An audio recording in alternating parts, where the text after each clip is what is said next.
Hello and welcome to IGN's Man of Steel Spoilercast, in which myself, Dan and Tom are going to go into great detail about the film's plot. Goodbye, my son. Our hopes and dreams travel with you. He'll be an outcast. I'll kill him. How? He'll be a god to them. So lads, what did you think of it? First up, Dan? Just overall as a movie? Yeah. I liked moments of it. I thought it was a visually beautiful movie. Really captivating, but I think it had some issues with its pacing, and I just thought it was a little bit all over the place in some aspects, and the end, it was just too much. I thought I was just slightly overwhelmed by all the action at the end, but I still found it massively entertaining. Tom, initial reaction? I think it is the Superman movie that people have always wanted, definitely. Is it the Superman movie you've always wanted? Yeah, I mean, it ticks all the right boxes. It's got Superman being Superman, which, like, Superman Reborn obviously lacked sorely. Like, he had very few sort of action sequences. Superman Returns. Superman Returns, sorry, yeah. In this, he has got a lot of being an absolute badass, like laser eyes and smashing the shit out of things, flying through buildings. And it's a really good, I think, origin tale for Superman. And it's quite smartly done. Having said that, I have got some issues with it. Like Daniel, I think it's badly paced. I also have some issues with some of the peripheral characters as well, which I'm sure we'll come on to. And overall, I just think, in comparison to other superhero films we've had recently, I think it's sort of middle ground rather than sort of... You say it's the Superman film that everyone's always wanted, but in a reaction to the Superman films they've got, because traditionally his adversaries have usually been human, Lex Luthor, so there's never been that kind of colossal super action. Yeah. Where this movie definitely has that. Yeah, in spades, definitely. So what I think it loses some of the warmth of the previous movies in the process. Yeah. And that's the stuff that I like about the Superman movies. That's what makes me go all tingly and it makes me a bit emotional. I think it loses some of that. Yeah. I'm sure we'll get onto that. I thought there was real warmth, though, in the stuff with him and his dad. Which Kevin one? Costner. Which one? I didn't. Kevin Costner, not at all. I thought a lot of that fell flat for me. Oh, when he's looking at him and he's the little kid in the cape and he kind of sees what's going to happen. That's right at the end, though. Like, yeah. Early on, I like the scene where he said, "Can I still be your son?" That's a great scene. But there isn't enough to really bind him to his Earth parents in that movie.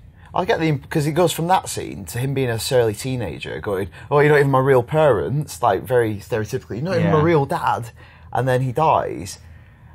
There's not enough of those Kansas parents. So when he goes back to his mum, I don't feel there's like a lot of warmth between them. Like, yeah, I mean, I do. It did make me realise that I miss Kevin Costner in films. Like I did. I think he's a great screen presence, but I think he's underused, especially when you consider how much Russell Crowe's in it. Like, he's in it a lot. He's almost in it as much as Superman, which is crazy. Yeah, and we were discussing this last night. The Jor-El scenes are really potent in the original Superman movie because he's in it right at the beginning and got a few scenes in the Fortress of Solitude, and it's really isolated. But Russell Crowe's turning up all the time, lending guidance. It's not like those few choice words which he bequeaths his son and you see on screen. He's there like... When Lois is in the alien ship, in Zod's ship, he's there like sat-nav, just pointing her where to go constantly. Yeah, he's obviously... Well, I don't know whether he's obviously, but it seems like his role has been written up a bit more than maybe was initially promised. I don't know why, but he's in it a lot. And I don't mind, I like Russell Crowe. There are some great moments, though. Yeah. I just think he's maybe overused. Like the moment where he's about to leave Zod's ship and he says to him, "You can save her, you can save them all." Yeah. That's a great moment. That is, yeah. And then Superman does his Christ pose. Yeah, but that's part of it. You know, they say a big thing in the movies that he belongs to the house of El. He's the son of El. El is Hebrew for God. And then there's all the stuff It's always about writ large. him being like the first sort of natural birth in thousands of years. Yeah. And then there's the moment where it's like he's been on Earth for 33 years. And it's like Jesus famously was 33 years old when he died. And like, there's the scene with the pastor in the church as well. Yeah. And the kind of imagery in the background is almost referenced a few times in the movie as well. Yeah, I mean, Zack Snyder's obviously not someone known for his subtlety, and I think that sort of was hammered home a little bit too much. Like a big gravity hammer. Yeah. So what did you guys think of Henry Cavill as Superman? Tom? I thought he was really good, actually. I think he sort of has enough sort of otherworldly sort of presence. I think he was. There's scenes where he's sort of gazing into the distance, and you sort of get that sense that he's not from this place. But also, he looks the part. Like, he is huge. He's yeah. Whereas Brandon Routh he looked like a regular guy, fit guy. He looked like Christopher Reeve. Yeah. But that first scene Cavill, when he's like Wolverine and he saves those guys on the oil rig, he's like, Jesus. Yeah, that's the only moment in the film where the 3D felt a bit like threatening because his giant pecs coming out like that. His arms are just huge. Yeah, it was a good entrance, wasn't it, with him on fire? Yeah. But yeah, I thought he was really good and clearly British because you get a big close up of his wonky teeth, which is good. He does. He has a bad lower teeth, doesn't he? I noticed that as well. Yes. I think my favourite scene is when they're in that bar and that guy pushes him, but he doesn't even move. Yeah, that was good. I get that as well. But what did you think of Cavill? I thought he was good. He's maybe ever so slightly bland, but I think that's how the part was written. Maybe I don't know. Maybe it's a nostalgia thing, but I'm so attached to Christopher Reeve that I was kind of wishing it had been Christopher Reeve playing the part.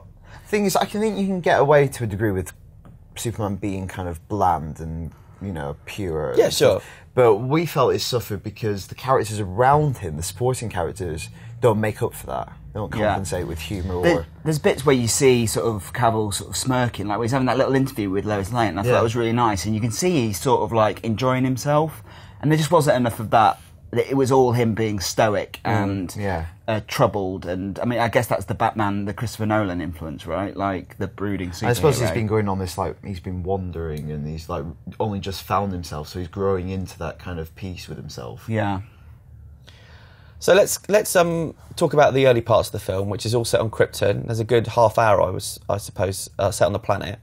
Did you enjoy those scenes? I thought it felt really otherworldly and alien, like some really weird stuff happens. It's almost slightly Giga in places, like some of the ships I felt quite like that kind of biomechanical presentation where you've got ridges and organic shapes, but it's really weird. It's almost slightly Dune as well. The Elders reminded me of Dune, like a way you've blended different like Earth cultures, like Asian, Middle Eastern stuff that's all kind of been compressed together. There was definite Avatar feel as well with the creatures, flying creatures. Which it felt like Why not put Russell Crowe on a flying dragon? Yeah. And then do like rock pool diving. Yeah. It's a weird opening to a movie. Yeah. But I thought it was quite nice the way they went their own direction, I think, by having so much take place on Krypton to really get a sense of where he comes from. And I think, people are Game of Thrones effect, but you kind of just hinted at it, but the idea of bloodlines and different houses and having predetermined roles in society, I like that sort of stuff. And I thought that was a really good kind of basis for the Superman character, that he was always special. Even on his own planet, he was special. And he was destined for greater things. And thought I liked how that fed into the end of the movie. Yeah. And obviously the movie then jumps around in time quite a lot for the sort of next 45 minutes. Did you like? It's messy, like at all. Like, I didn't have a problem with it. I know there's been some criticism of it. It's hard to kind of. It's like snapshots of his life, isn't it? Yeah. Well, I think there's one particular snapshot which I really enjoyed, where he sort of reveals when Clark has his sort of realisation that he's different in the school room, and he starts hearing everything and seeing everything. I've never seen the X-ray vision done like that. Yeah. Well, that was terrifying. Yeah, and I thought that scene was fantastic. But I thought, I'm not sure whether or not initially, but it felt to me like maybe they'd planned that the Krypton stuff might have been told in flashbacks as well. I almost thought it'd been the other way. I thought the Krypton stuff might have been better suited to be in flashbacks throughout the movie. Yeah. So you're filling in the Zod. So you could almost start with Zod landing and terrifying, and then you're like... That's what made me think it, because when they introduce Zod to Earth and he comes through on the TV screen, that sort of menace and otherworldly, like, presence on the TV screen is pretty ruined, because we already know who it is. Yeah. And that whole sort of mystery about what these creatures are has already been spoiled ages ago in the film. So it kind of ruins that big moment, which could have been amazing, but they've obviously... I don't know whether they shift it round or whether that's just bad plotting. I felt like Christopher Nolan's fingerprints were all over the childhood stuff. It felt quite a lot like Batman Begins. It's kind of those kind of moody shots tracking like heavy symbolism, like the well in Batman, and then the butterfly being chained. It's almost like a greatest hits. The way he goes through a character's childhood. Yeah. Yeah. I think it's maybe slightly jarring to keep going back and forth, but I think the initial journey of him just finding the ship all works really well. I'm not. Yeah, that was one bit I wasn't, which took me a bit by surprise because it was hidden under the what's it called, the barn. And this kid was like 10 years old. When you're a kid, you explore everything in your own house, don't you? You know every single nook and cranny. You find some disturbing stuff. And you find some odd things, yeah. But you know where your Christmas presents are hid. So I can't believe he never looked under his barn. That's you, Tom. That's you all over. Yeah. What about the suit? Did you like what they've done with the suit? Because there was some early criticism of the look of the suit. The way he finds it, the way they kind of sold that. I thought it was quite smart that they didn't spend the first sort of half of the movie with Superman learning his powers. It went from being Superman's born to Superman being grown up and already having his powers. I thought it was good how quickly he was Superman. Yeah, and then it filled it in, and then him being introduced to his suit. It didn't seem to make sense why they did that at that point. Like, why his dad had brought this Superman suit with him for him to wear. I guess it's just traditional clothing. But also, that ship that landed there would have to belong to his race unless the ship can make that suit, I guess. Because they were just like exploratory ships. Yeah. I don't know, maybe it's just like, as the last part of your education, here's your native costume, your native clothing. I like the look of the suit. When I initially saw it, you got like those paparazzi pictures, and movie props never look good on like paparazzi pictures. They look good on film for a reason, because they're lit properly and it's graded. It really grew on me. I really like the dark colours. I think it suits that universe, that presentation. And the whole film, in fact, is kind of muted the colours. There's not. It's very brown, isn't it? And like muted, greys as well, quite cold blacks as well. It's quite a steely movie, Man of Steel, but it feels like that. I think that's a tremendous moment though, when the doors open and you can see this cape billowing, and he walks out and he's just standing there. It's very, very beautiful. And isn't the cape supposed to be CG for the whole movie? Is that right? That's what I've read, and I didn't notice that for a single second. That's true. A lot of the set pictures you've seen, he's not got a cape on. Yeah. In which case they've nailed that, because I wasn't really aware of it watching the movie. I think from that scene where he gets the suit, I think it's clear that Zack Snyder definitely has an eye for shooting Superman, like how he should appear on screen. Like I was saying to Daniel last night, he makes Superman do the things that I've always wanted to see him do on screen, floating in the air, like and things like even when he's in the building and he just sort of floats up like that, and it's just like, that's really cool. And when he like takes off, all that sort of stuff. It's like the stuff you really want. It's not all just the hand in the air and he goes off. It's like just floating at different angles, even, because if you could fly, you would. Like, and that first scene where he flies, it's really brutal. He's like, it's actually throwing himself through the air. It so, like the Christopher Reeves or the Brandon Ralph, it's very kind of peaceful and elegant. Yeah. This one, it's like turbulent. He's going like supersonic. It's really close up. Yeah. But I like the way he was grinning when he first kind of. Yeah. Well, you would. Yeah. The best thing ever. That kind of humanised him a little bit. Yeah. Fair enough. So let's talk about Pa Kent and the way they killed him in this movie. Yep. Slightly different to a heart attack in the original in the field, which I found more touching. I don't know. I just think he'd save him. He's revealed himself before. Yeah. Do we need another superhero with that guilt complex? That it was very Batman, Spider-Man, I thought, having him almost feel responsible for his father's death. I just think it's part of the DNA of superheroes that, you know, you need that motivation. You need to be, you know, in the sense of a superhero becomes a father figure for society. Like that's. But he didn't in the Christopher Reeve version. You know, it was just that's the facts of life. That's Earth. Whereas in this one, he could have done something about it and chose not to. Secret, yeah. I mean, it was an interesting choice, quite a bold choice, I thought. Yeah, but I think they almost bungled it because they told you that he was dead before they showed him dying. Yeah, so for a lot of like audiences, when did they do that? Well, because the gravestone, Lois met him. Yeah, and it's kind of then it tells the story. Oh, he's dead, and it whereas kind of the original Superman, when I saw that as a kid, I think I was quite shocked when I saw it. His dad. Yeah. God, he's already lost one. Yeah, I do think they need to stop rebooting Superman just so I don't have to watch Pa Kent keep dying, because it is hard. I know, I've done it about 3-4 times now. It's really tough watch. Yeah, Smallville did it really well. And there are quite a few other changes they made in the movie, big changes to the lore. So what did you make of the fact that Lois Lane knows that he's Superman right from the outset, pretty much? I liked it. I think it's an effective way to give a fresh sort of take on the mythology of Superman. I agree, because you say no one deja vu. I don't think modern audiences can put up with the dynamic of she doesn't know he's Superman. Because that whole sort of wearing the glasses... You can almost get away with other people in that office not realising, but just that, again, for movie... I don't think it would suit modern cinema as much. It might, in 10 years' time, but right here, right now, I don't think it would play as well. I said to Tom, maybe you don't even need Lois in this movie. Like, I almost could... Because she's there to help him on his journey, which is to get to Metropolis in a regular life. I thought you could have ended the movie with him just meeting her. Because that's what they do. They do a really downbeat ending, because obviously the last hour of the movie is so over the top and like everything's blowing up. They have a really nice downbeat ending where he puts on the other suit, and the whole thing about Superman is Clark Kent's the suit. Yeah. And that's traditionally you end a superhero movie with them like jumping between buildings or flying, and this movie ends with him putting the glasses on. Yeah. Which is nice. It was nice to see her getting more involved with the plot, though, and actually having an integral part to play rather than being on the sidelines, almost like a cheerleader. Well, I just think, I don't know whether it was Amy Adams or the script, but I just didn't feel that was Lois Lane at all. Like, even less so than Kate Bosworth, like in Superman Returns. It's harsh. Well, the thing is, I think we've been spoiled, because I grew up watching New Adventures of Superman in America, and it later became known that as here was Lois and Clark.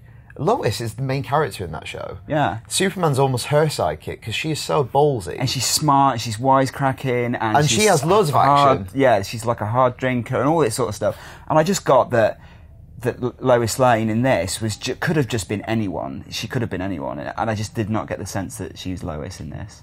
And I like Amy Adams, I really do. I just didn't think... I didn't feel that at all. Right. I felt a couple of the jokes she delivered fell a bit flat, but aside from that, I thought it was quite refreshing to see her so involved. What about Superman killing someone? That's big. Yeah. Well, it's big as well compared to The Dark Knight. Dark Knight's such a dark film, and Batman's, he says in Dark Knight Rises, one rule, no killing. Yeah. Superman breaks that one rule. Yeah, and it's obviously double. It's the double meaning is he's killed the last of his race, right? I mean, so he's effectively committed genocide. Yeah, and it's a great moment. I think it's a really good moment. I think the way they stage it is yeah. fantastic, because they're throwing each other through buildings. And you get to that point where I was getting a little bit fatigued, just going, I don't know how much more stuff can blow up, and then they're just grappling, and it's really physical. Yeah, I thought it worked fine in the context of the rest of the movie. I did get a bit annoyed though that I didn't see what happened to the family that he was trying to kill, Zod. It was really weird, because like Lois arrived and they're like embracing. I imagine the family just they're going, this is a bit awkward.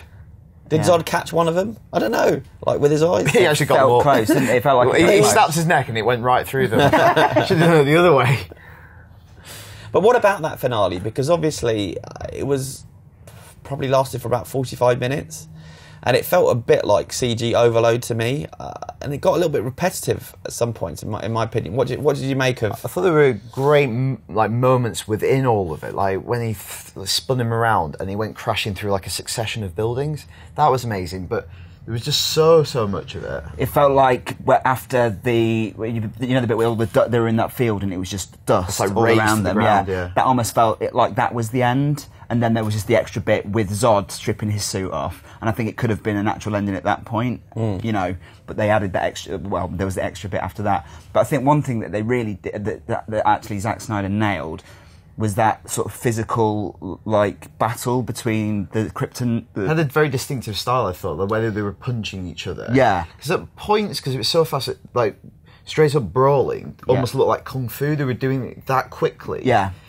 I really liked the, I can't remember the name of the character, Zod's female henchman. Yeah. I thought she was fantastic. And I like when she moved really quickly and just appeared next to people. Yeah. So I think that stuff really worked. But yeah, in terms of escalating, the bit in Smallville where they're fighting on the streets, I thought was a bit OTT, and then they took it to Gotham to Metropolis. Yeah. And it just got even It's like at the end when they're in that kind of ash field and you see the building, it's like this has been totally destroyed. Yeah. There was more damage, it felt like. In fact, more damage was done there than was in the climax of the Avengers. So how are they going to top that in Man of Steel 2? I'm a bit tired, though, of watching skyscrapers kind of crumble, because I feel like Transformers and Avengers have both done the same finale, Yeah. Transformers has done it 3 times pretty much, and now in this one, we need something different. Like, it is getting repetitive watching. Yeah. I don't know where there is to go. I mean, on another planet or making it smaller, but Yeah. I felt like I'd been there, done that with after half an hour of it anyway. Yeah. What about Michael Shannon? Let's talk about General Zod. Impressed, not impressed? I thought he was fine, but I think he was good. Like, I think Michael Shannon's always good. I don't think he was as terrifying as I thought that some of the trailers made him out to be. Yeah. It's a good part, I think, because he's very much the military man he's like a patriot, right, for Krypton. But like Daniel says, Michael Shannon's always going to be good. And He got some great speeches, I thought. Yeah. Yeah. Especially when kind of towards the end he's explaining, like, this is what I've been bred. Yeah, and a lot of those. I have no choice. Yeah, and a lot of those things like, I was born to protect this planet. I'll do everything I can to save these people. And then the film goes on, you understand him better, don't you? You get that, but then you feel a lot of those words now apply to Clark and Earth. That's going to be his mantra. Yeah. And he's actually forced into doing a horrible thing to save his new planet, his adopted world. I was impressed with the way he seemed to deliver every line through gritted teeth. I'm not sure how he managed that, but... And Rich, who we went with last night, who's shooting this, he noticed he never blinked in a single scene. Yeah. Always watching. Yeah. Nor does Haley Joel Osment, I believe, in Sixth No, that's Sense. correct. The polar opposite of Richard Gere, who blinks a lot in every movie, so... Who was originally supposed to be cast as Superman. There you go, fact bombs. Yeah. In this movie. He was in the running, yeah. So, yeah, we're fans of General Zod then. Yeah. I mean, I think we're spoilt nowadays for that sort of arch villain who sort of steals every scene. I still like the human character villain. Like, he's not like obscured by a mask for most of the movie. There's proper acting going on. He's a proper adversary for Superman. Better or worse than Terence Stamp's General Zod? I like the old Terence Stamp Zod. I rewatched Superman 2 recently, the Richard Donner Superman! His delivery, he does shout, but there's more of a kind of reserve and gravitas to him. He doesn't shout as frequently or get as kind of worked up. He's always like very calm, like kneel before me. Yeah. Very regal almost. And I always thought that, just to take it back, the big guy, big Krypton guy, who was never really revealed, was Never saw his face, did you? Was going to be the third guy from Superman 2 with the goatee beard and stuff. Well, I guess that was a throwback, but they never... Yeah, that guy was a bit... Yeah. So I wasn't sure if it was like a machine at one point, because it's that huge. Yeah, and you never saw him, I don't Yeah, it felt a bit like the scene from Thor, with the robot guy comes down onto the street. It seemed very reminiscent of Thor, but... Okay, so how about Zack Snyder's direction? Because obviously, Sucker Punch wasn't a belter, let's be honest. Has he redeemed himself with his Superman? Yeah, because I think he's made a visually stunning movie. It's very reserved on his part. I think he's definitely scaled back his sort of visual tics, I think. There is one thing that really annoyed me that I said last night about his direction, and it's this sort of crash zoom thing that he does. Oh, yeah. Which is almost like it's like a Veritas kind of thing. Like, it makes it look like documentary, like they've just zoomed in because something's happening. So, like, particularly noticeable when Jor-El was flying across on one of those creatures. It was just like... And when you notice that he does it, you notice it all the time, and he does it like literally in every action sequence. And I found that a little bit irritating. But at least he didn't do the slow motion sort of landing and punching the floor kind of thing that he normally does. It's very like kinetic movie. Like, we were thinking there's not many scenes of dialogue, extended dialogue. There's a lot of movement and visuals and keeping it going, which is obviously what he's known for. And I think he does it really well. Like, to pull off a movie of that scope and ambition. Yeah. But you both said you had a problem with the pacing.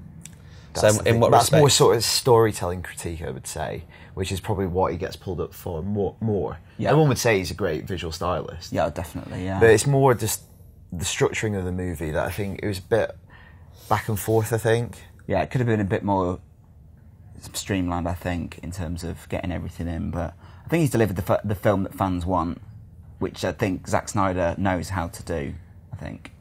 Yeah, I don't know if this is not the right place for it here, but I'm just going to say it anyway. What was the weird robot cobra? The one that attacked Lois in the first that's a weird thing. That's quite Giga, isn't it? Like, it seems quite I never got a sense of sexual. what... Yeah. Yeah, and then the second ship as well had that big, giant, like, bitty like thing that was chasing Superman around. Also, the technology in the future, as Bex rightly pointed out, was those things that have loads of nails in that you put over your face to make an impression of your face. All the technology on Krypton is basically that and iron filings with a magnet. Yeah, with a magnet. A big part of the Superman movies is the music as well, and we got a new score for this one. So, what did you make of Hans Zimmer's music?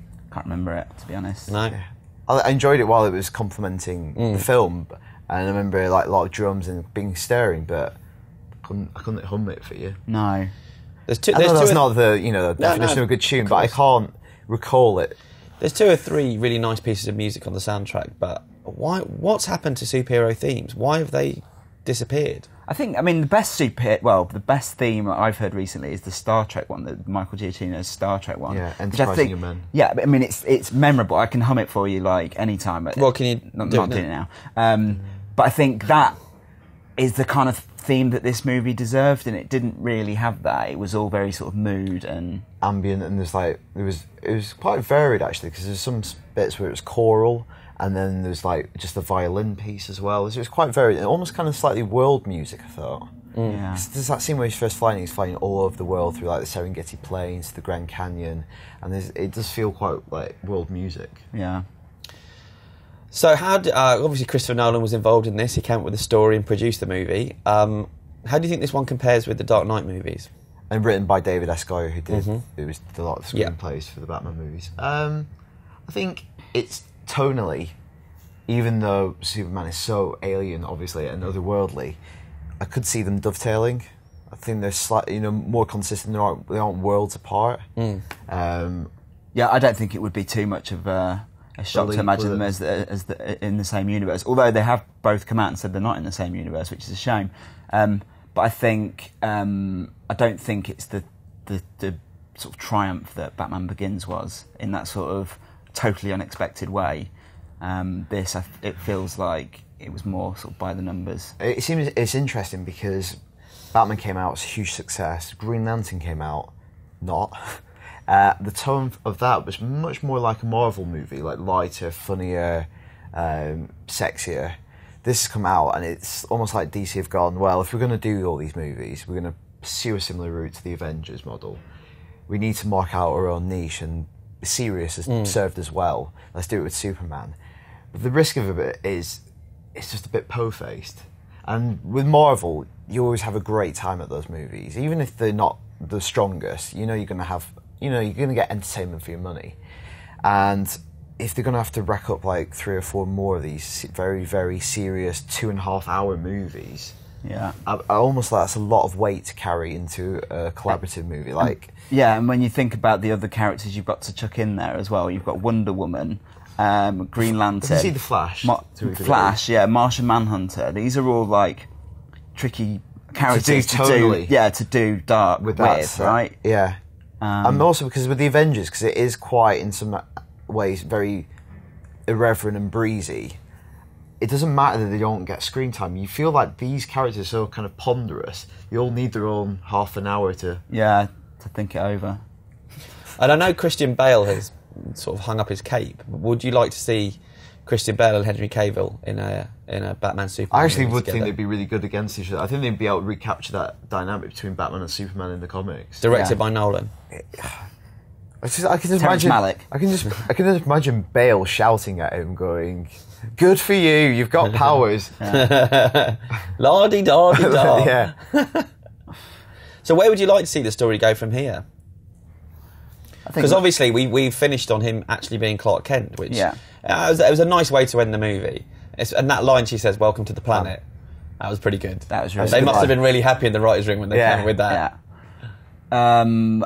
Well, we had nods to LexCorp in the city. There was a fuel truck. So I think Lex Luthor is probably a safe bet. I really want to see Brainiac. I think Brainiac is the one that everyone really wants to see.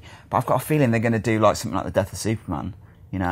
Some sort of world-beating monster that comes and kills him. And my other thought would be, if this movie does really well, I think it probably will, do you use the sequel to this as a way to launch one of those weirder characters, almost in a supporting role, and use Superman as the launch pad for that? So or even a launch pad for the new Batman, that could be a really smart way to do it. So did you have a favourite scene in the movie? If so, what? I know my favourite scene was where Superman was back in Smallville and he was with Lois, and then they were just talking, and they'd come back to the planet, and then he was just talking, then all of a sudden he just went poof, shot up, went back and found Zod like attacking his mum. And he just grabbed there and went flying through there and was going bam, bam, bam, bam, bam, don't hurt my mum, bam, bam, bam. That was awesome. That was really cool. Freak, don't hurt my mum. Yeah, that was amazing. And we were sat there, and that was the first moment we were like, yes, go on. Because he's basically pent that up all his life. Yeah. He's never done anything like that. And this is someone he can hit and not kill. Yeah. I think the scene is when he says, hit that wall, Jor-El says it crumbles it, and he says, you can save her, you can save them all. And it's that moment where that is his destiny. Yeah. Mm. That's when he makes the choice, isn't it? What about you? I was going to say, actually, but I want your one now. Okay. I really like the scene where he could see and hear everyone when he's a kid. I just thought that really humanised him, and it made me see Superman in a totally different way. Yeah. And it was quite a nice callback. Like traumatising. Yeah. And it was quite a nice callback when it happened to Zod. Like, you were really kind of pleased and satisfied when he was going through that same trauma. Yeah. He got used to it so quickly, though. It's a movie of absolutely amazing moments, I think. It is. Yeah, it's like a greatest hits of Superman, almost. Yeah. Yeah. So, final big question. Is this the best Superman movie yet? I like the original Superman. A lot. Yeah. Obviously, it doesn't stand up in any way in terms of special effects, but I just think it's a very heart-filled movie. I think it's a classic, right? It's Yeah. like it's probably one of the greatest movies ever made. I think the first one. But we could sit here and pick through so much of that movie. Superman Returns. I actually do like Superman No, Returns. I've got no problem with it. I think it's the best Superman origin film. Definitely. I think it conveys a lot of the weirdness of the character from the comics as But well. Superman, which is never done the original before. Superman's an origin movie. Yeah. So, but I think it's got a better way of telling the origin story than the original Superman. But I still think that's surely just by the fact that Otis isn't in it, it's a better movie. I like Superman. That's 3, isn't it? Also, this movie's good because it has Lawrence Fishburne running away from a building falling down. Yeah, he hasn't run in a while. It's a long time since he's been in the dojo. Don't know why I'm laughing at someone. I can't run. But I do like Richard Pryor in 3 as well.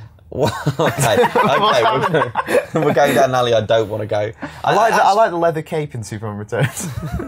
Just because I'm a bit kinky. And before we finish, we haven't actually properly spoken about this, but a lot of criticism leveled at this movie has been about the lack of humour. Do you think that was a problem? Yes. Yeah, I think, like I said, I think you can get away with Superman being very straight-laced. Yeah. I just think it lacks a little bit of humour, just to lighten it up slightly. I don't think it needs that much more. It's like the Dark Knight movies have got some great lines in it that I think made me laugh more than the jokes in this. I mean, you're right. I mean, there are superhero films you can go to if you want wisecracks, right? Like Iron Man or Spider-Man. Like, Spider-Man movies are always quite funny, right? But it just needed something to lighten it up in places. And even the bits where it was lightened up, like when the guy comes in and goes, Superman's with so-and-so, and it's like, is that what we're calling him now? I just thought it was like a bit cheesy. And that line at the end with the girl, the female that's a weird soldier, line. I mean, I don't mean to bang like a feminist drum, but Agreed. like, she has one role and she comes out and goes, oh, he's really sexy, and it's like... Yeah. Also, turn that around if the end of the Wonder Woman movie is a dude going, she's really hot. Yeah, It would be weird. Misjudged. Yeah, badly misjudged. I think the female roles actually in this were a bit... Yeah, I think they were underdone. Like, they... God, you just hate Lois Lane in this movie. I do think Lois is a little bit just shoehorned in because she's like, do you not know I'm a writer? I've got a Pulitzer Prize. That was a bad line as well. There was a couple of duff lines. But anyway. Oh, well, I hate to end it on a Debbie Downer. No. So what would you guys give it out of 10 then, the movie? Out of 10? Mm-hmm. 7 or an 8? Out of 10? I can get you 7.5 if you want. 7.5. I think that's about right. If it was a 5-star system, I think it's a good solid 3 stars. Yeah, but we're on IGN, we're not on a 5-star Okay, system, so I'm going to go 7. 7.7. Okay. I'll go 8. It's exactly what I thought. I thought absolute spectacle, great moments, didn't quite come together. 1 thumb up. That's what I'm going with now. 1 thumb up. Brilliant. All right, well, thank you guys for watching this. That was our Man of Steel spoilercast. But we'd love to know what you think, so let us know in the comments below. My father believed if the world found out who I really was, they'd reject me. He was convinced that the world wasn't ready. What do you think? What's the S stand for? It's not an S.